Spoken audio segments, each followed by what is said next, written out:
you, thank you. Wow, it is great to be here in Pennsylvania.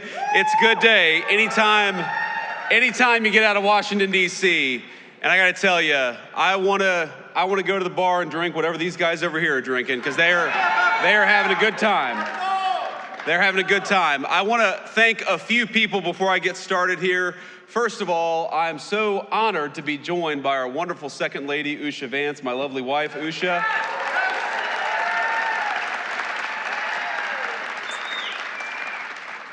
I want to thank our great Secretary of Labor, Lori Chavez DeRimmer, who's doing an amazing job, and she's focused on something that I think is very much close to the heart of our great workers here in Pennsylvania, which is this very simple idea that you ought to be able to raise a family and earn a good wage even if you don't go to college. We don't want to force everybody to go to college. We want to empower people who want to work with their hands to earn a good wage and do a good job, and she's fighting for that every single day. Lori's doing a great job.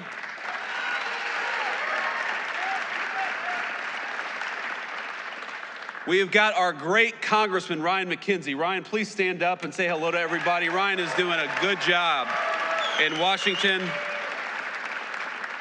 He's got a great heart for the people of this district. He's only been in town for a couple of years, maybe only a year now, right?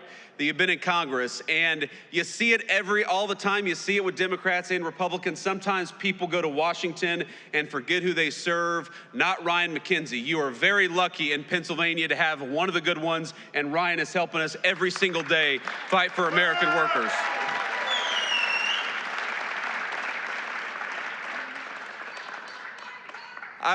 I believe, young man, shouldn't you be in school?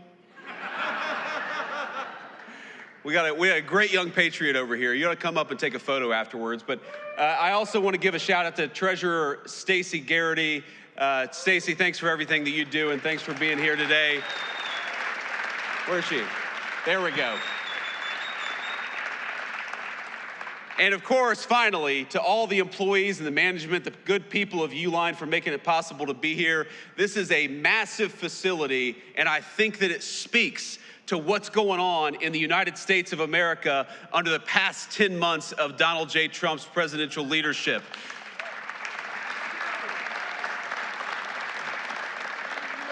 Under this president, my friends, we are building again. We are investing in the United States of America again. You heard our Secretary of Labor talk about it. 61,000 jobs added in the month of November, and that's not all. We saw private sector wage growth grow at a rate of 4.2%. You know what that means? That means we're seeing the fastest private sector wage growth that we have seen in this country in many, many years. And we're doing it by having a president and an administration that believes in you and fights for you. That is what we're trying to do every single day.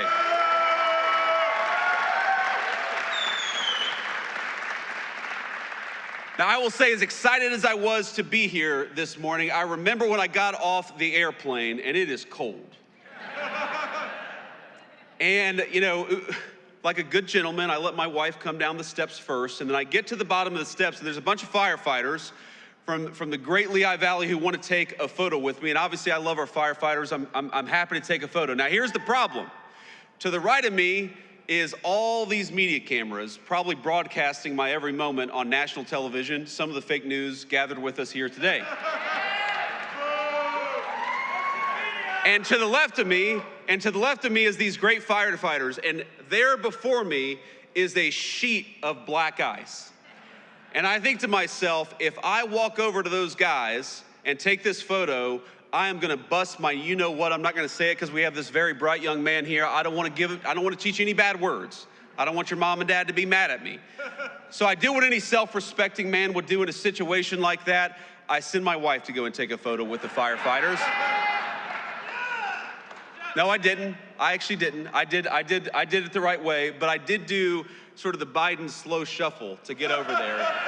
I did not want these national cameras to catch me doing anything, you know, because if I wiped out on that runway, you all know that would be national news for the next week. Now, Joe Biden could fall walking up the steps in broad daylight in 80-degree weather. Nobody would mind it, but if me or the president do anything like that, it's going to be plastered all over the news. But now we're here, we've made it, We have not wiped out, and we're here to talk about America's economic comeback. And ladies and gentlemen, we needed an economic comeback in the United States of America. We needed it.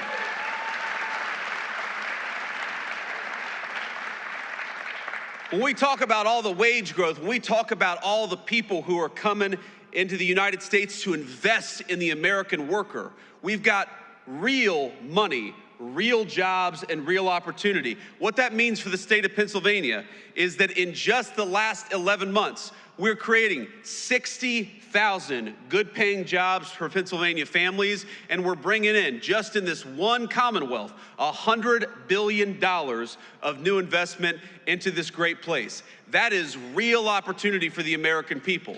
That is real wage growth for the American people.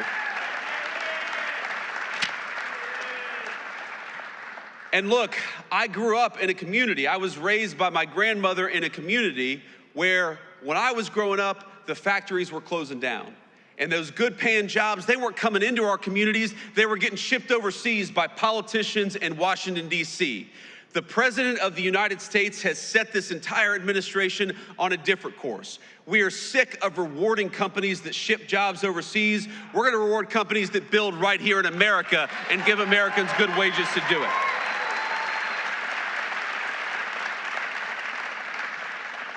And you already see it, my friends, you already see it in some of the numbers that we're seeing. When I talk about what we are most proud of, I probably start with what we've been able to do at the southern border, and we'll talk about that in a second. But right after that is, if you go to the Biden administration, the average American family lost $3,000 of take-home pay through the terrible inflation of the Biden administration. In just 10 months of the Trump administration, the average American family has gained about $1,000 of take-home pay. Now that difference could not be starker. When Joe Biden was president for 4 years, he took $3,000 out of your pocket. And in just 10 months of the president's leadership, we have put $1,000 back in your pocket. That's what that means. And that's just the beginning, my friends. That is just the beginning.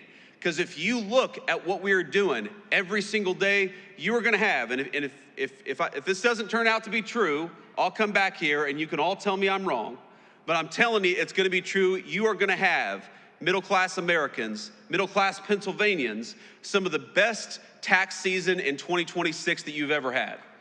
Because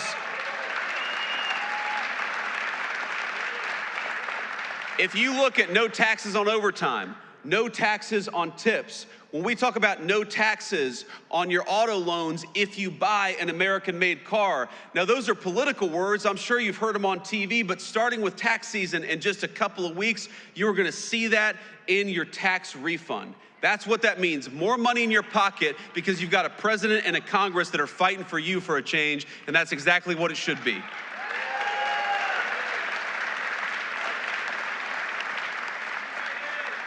And I gotta say, I'm a little surprised. I'm a little surprised by when the Democrats talk all the time about affordability. Democrats say, you know, things aren't affordable. This isn't affordable. This has gotten more expensive. Drugs have gotten more expensive. Housing's gotten more expensive. And you know what? They're right, and it was because of them. It ain't that hard.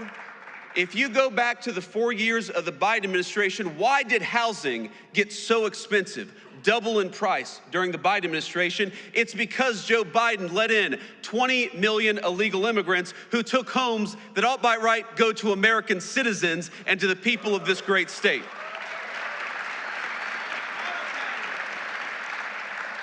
When we talk about why did health care get so unaffordable during the Biden administration, it's because Joe Biden allowed prescription drug companies to take advantage of this country. You know, Europeans were paying way less for prescription drugs than our American citizens. It took Donald J. Trump to haul those pharmaceutical executives into the Oval Office and say, no more. Europe's gonna pay more for drugs, and America's gonna pay less for drugs, because we gotta fight for the American people for a change.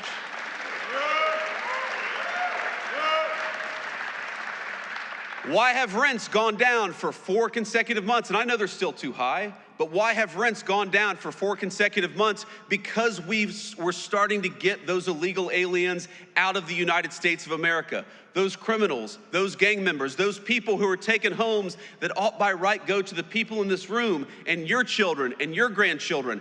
It's simple economics. If you have fewer people, fewer illegal aliens trying to buy homes, that means American citizens are gonna finally be able to afford a home again.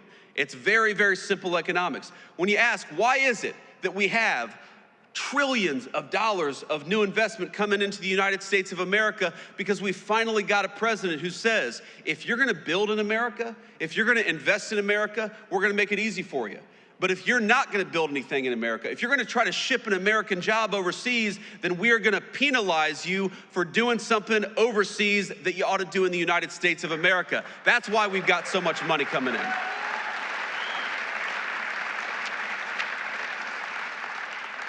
So if you look at every single affordability crisis that we talk about in the United States of America today, it's because we inherited a nightmare of an economy from Joe Biden.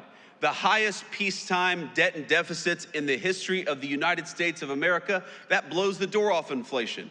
The highest energy prices in the history of the United States of America. We are in one of the great energy regions in the entire world, not just in America, in the entire world. You know why energy prices are lower? You know why gas prices have come down so much? Because we finally got an American president who wants to invest in American energy and American workers instead of green energy boondoggles that are produced overseas. Thank you. So on all these things, my point, ladies and gentlemen, is that we are making progress. And I never forget where I come from, I never forget who I serve, and I know that there is so much more progress to be made. I remember my grandmother, in times like this of the holidays, of course, I think a lot of us remember the loved ones that we've lost. I remember my dear Mamaw, that's what I called her, and I was in a particularly hard math class in high school, and she said, what do you need to do well in this class? My grades weren't so good, and she went out, even though she could not afford even the essentials in life, she went out and got me a calculator, a very expensive calculator, so that I could do well in this math class. I remember what it feels like for American families when you have the government take $3,000 out of your pocket through higher taxes and higher inflation. I know what it's like for a woman who's trying to support a grandson but can't afford her prescription drugs because pharmaceutical companies are taking advantage of the United States of America. I remember what it's like when you have to choose between putting food on the table or getting the prescription that you need to stay healthy. And that is not a life that Donald Trump or I want for the citizens in the greatest country in the world. We want you.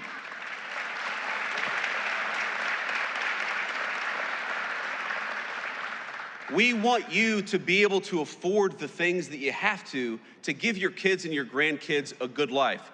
We want you to check your credit card statement and for that to be an annoyance, something you gotta do rather than something that causes a lot of stress and anxiety.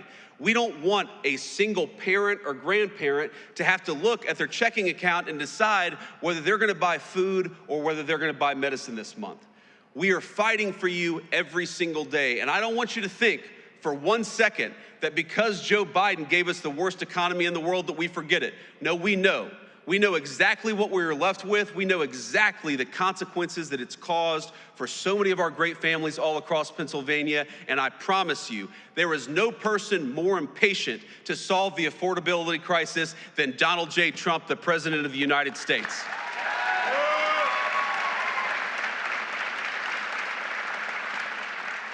You know, I hear these guys, I hear these Democrats talk about this as if you were gonna fix these problems in a single day. It reminds me of probably the third day in the Oval Office where eggs had gotten so expensive under the Biden administration. And you look, I'm the Vice President of the United States, I'm a very blessed man, but we have 3 little kids who eat a lot of eggs.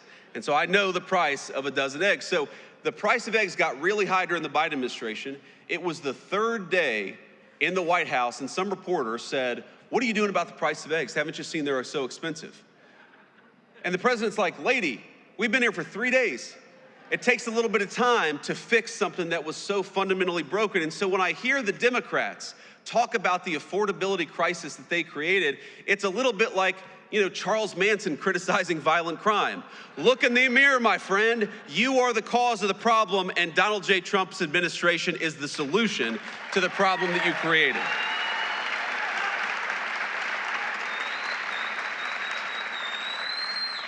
I want to say one more thing here, and then I want to take some questions from the reporters, and then we'll have to hit the road. But, this is such an amazing time to be in Pennsylvania. As much as I complain about the cold, and I do, as much as I almost busted my rear end on the tarmac today, I love being in the great state of Pennsylvania during this time of year. I love Christmas time.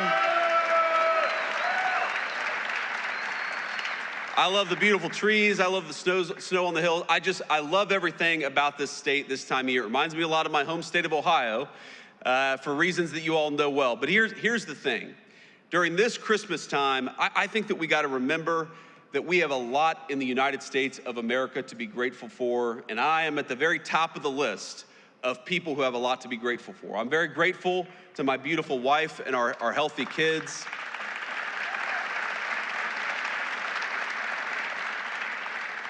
I'm very grateful to have this job, for the trust that all of you have put in me. I'm very grateful that we have a president of the United States who would literally take a bullet for this country, and in fact actually did.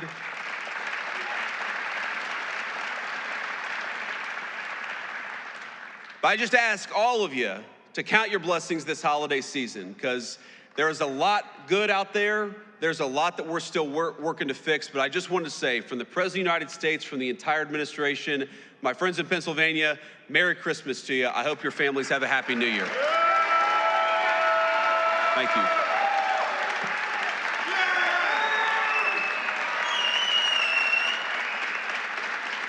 All right. Thank you all. Please sit down. Sit down. We're not done yet. We're not done yet. Please. All right. We're going to take a few questions from the reporters, and we're going to start with the most egregious of the fake news. Is that right, Luke? No. We're going to start with the local reporters who have some integrity. So let's start with our local cameraman, and then we'll move on to the fake news if we have some time. Sir or ma'am? Hi, I'm Jackson White from WITF in Harrisburg. Hey, Jackson. How you doing? I'm good. So many Americans are still reporting that they're experiencing high costs of groceries and other living expenses. How does the administration plan to lower those costs, and how long might that take for them to experience those lower costs? Well, Jackson, as I said earlier, I think the best way to understand this is if the American people had $3,000 taken out of their pocket, it's going to take a little bit of time before they really feel like that money's been put back in their pocket. That just takes a lot of time. It's a lot of work. And I think the best way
News Nation.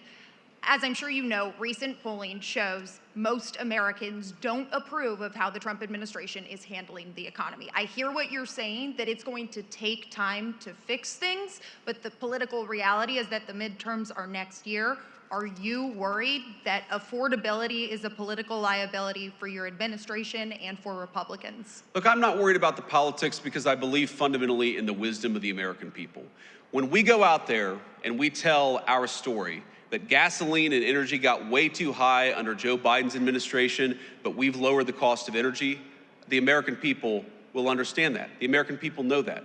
When we go out there and talk about the fact that the affordability crisis that happened under Joe Biden's administration made a lot of Americans poorer and working every single day to put money back in their pocket, I think the American people will understand and agree with that. Of course, they're gonna be the ones who make the final decision. But I feel very confident that if we keep wages high, we keep energy prices low, we keep on chipping away at the affordability crisis created by Joe Biden's administration, yes, I believe the American people are gonna reward us because the American people are smart. They know Rome wasn't built in a day. They know what Joe Biden broke is not gonna get fixed in a week. We gotta stay with it. We gotta keep on working on bringing good jobs and money back into the United States of America, and that will, it already has paid major dividends for the American people. It's gonna pay a lot more in the year to come. Thank you.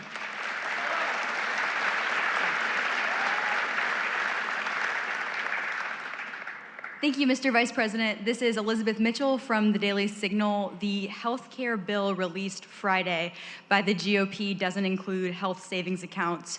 Are you comfortable with that? And would you like to see the GOP use the special reconciliation process to address health care costs and other affordability concerns? Well, one of the things the president has said is we have the weirdest health insurance system in the world, where we tax money from all of these great Americans out here, and then we give boatloads of money to the insurance companies.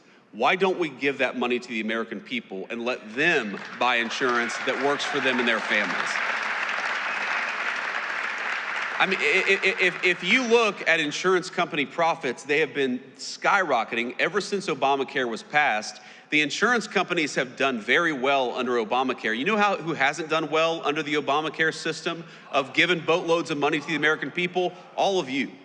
That's what's broken about this system. It's good for insurance companies and bad for Americans. We are trying to get to a healthcare policy that's good for Americans. We don't care. If the insurance companies do well, great. If they do poorly, that's their problem. We are here to fight for the American worker and make health insurance affordable for them. So we're gonna keep on working at it. You mentioned one piece of legislation. I've probably read a dozen different pieces of legislation that are floating out there. Again, it's gonna come to the point where Republicans and Democrats have to figure out what can be passed together. Of course, the president is going to drive a lot of that process. We're still reviewing some of these legislative texts as they come up. We believe that we can solve this problem, but again, the nature of our system, we're going to work with Congress to make sure we get something that's good for the American people through the Congress. Thank you.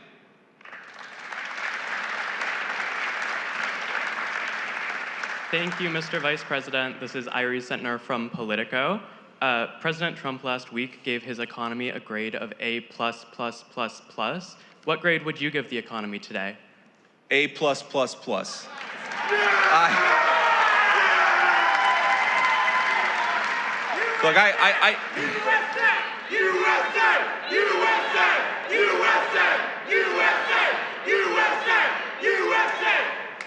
Look, here's the simple fact of the matter. Again, you have to understand all of this stuff in context. You have to ask yourself, what has the Trump economy been able to build over the past 10 or 11 months, given what we inherited from the Biden administration? Ladies and gentlemen, we had the worst inflation crisis in 50 years in the United States of America under Joe Biden. We had the worst trade deficit in the history of the United States under Joe Biden. We had debt and deficits, the highest in the history of American peacetime in 250 years. What we have been able to do, higher wages, lower inflation, a massive amount of investment and money coming into the United States of America, that stuff is incredible. And that is something to be proud of. What I will say is that given how bad things got under the Biden administration, we are going to keep on working every single day to make sure that Americans feel the benefits of the Trump economy. I am certain that we've already seen great benefits for the American people, but we got a lot of rebuilding to do over the next 3 years, and the president is committed more than anybody to making sure that we do it.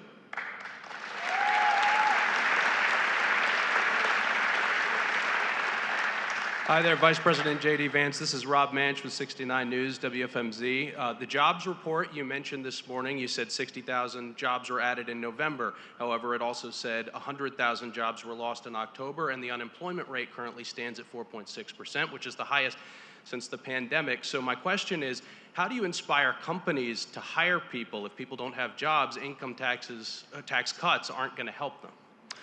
Well, first of all, the idea that income tax cuts don't help is ridiculous. If more people have more money to spend in their pocket, that's good for businesses, it's good for families, it's good for everybody. It's one of the ways why we do this. When we talk about 100,000 jobs, you're talking about government sector jobs, and that is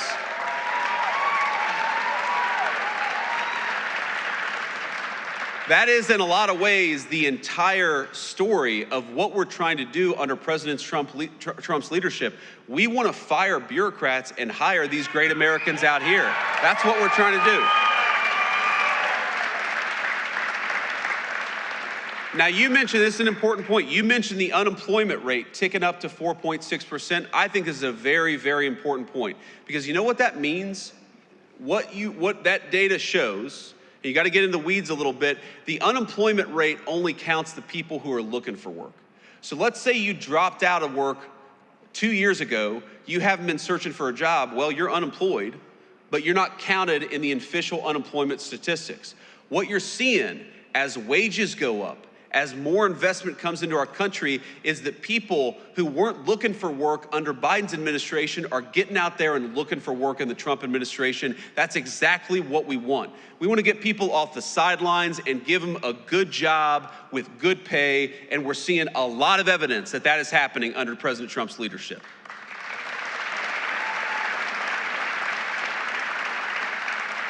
We'll take one more question. Mr. Vice President, Jacob Bogage from the Washington Post. It's good to see you. Good to see you too. Merry Christmas. Thank you.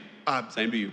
Unfortunately, I have to ask a bit of an off-topic question from affordability because news events do intervene, and that is the interviews that White House Chief of Staff Susie Wiles gave to Vanity Fair, in which she's quoted as referring to you as, excuse me, and again, not my words, sir, but a conspiracy theorist of a decade, and described your transformation from someone who once opposed President Trump to now his vice president as an act of political expediency. And I'd like to give you the chance to respond to that, sir. Well, first of all, if Susie, I'll trust what you said. I haven't looked at the article. I of course have heard about it, but conspiracy theorist. Sometimes I am a conspiracy theorist, but I only believe in the conspiracy theories that are true.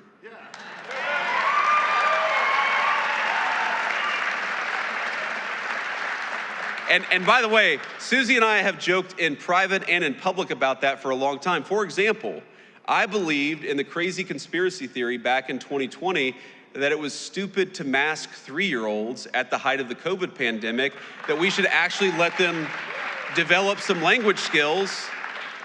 You know, I believed in this crazy conspiracy theory that the media and the government were covering up the fact that Joe Biden was clearly unable to do the job.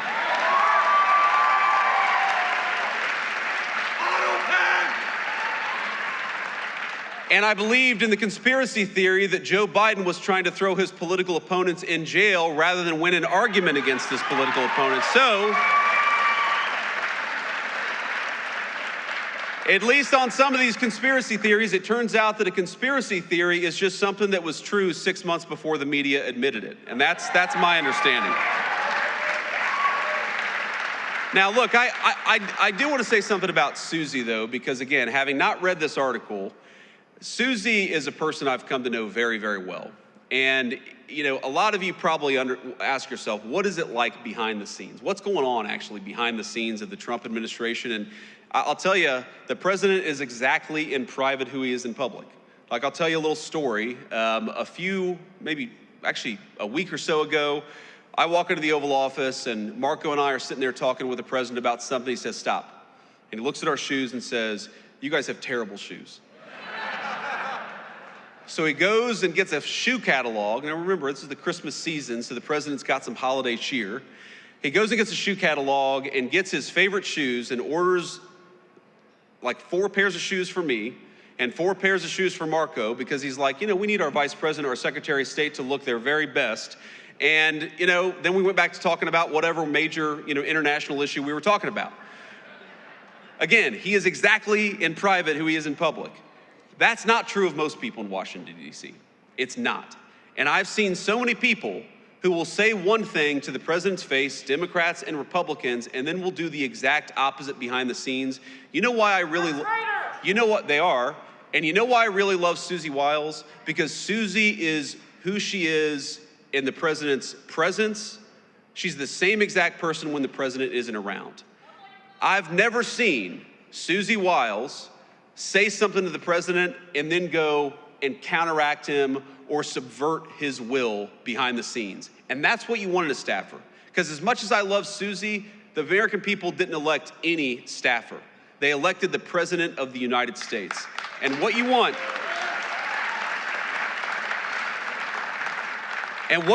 in a staffer is a person who understands they are there to effectuate the will of the American people, and they're there to follow the orders of the duly elected Commander-in-Chief of the United States.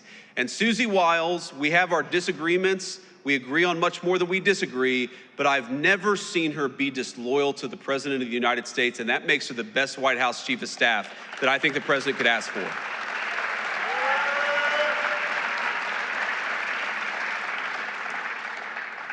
And the last thing I'll say is, if any of us have learned a lesson from that Vanity Fair article, I hope that the lesson is we should be giving fewer interviews to mainstream media outlets.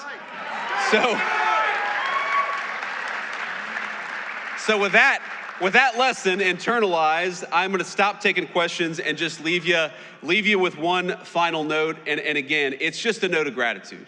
This is the coolest job I've ever had. Agree with us or disagree with us, I'm sure that every single person in this room made something happen to get me to this job. You went out there and voted, maybe you persuaded one of your relatives to vote, maybe even volunteered or knocked on doors or made phone calls for us. I will never forget that my job every single day is to make it so that you guys can have a safe and prosperous life in this country that all of us love. Thank you. We inherited a mess, ladies and gentlemen. I'm not going to sugarcoat it. We inherited a mess. But I think that in 11 months, we have made great progress to making this a safer, a more secure, and a more prosperous nation. Let's work for the next 3 years to do even more great work for the American people, and let's rebuild this country together. God bless you all. Merry Christmas.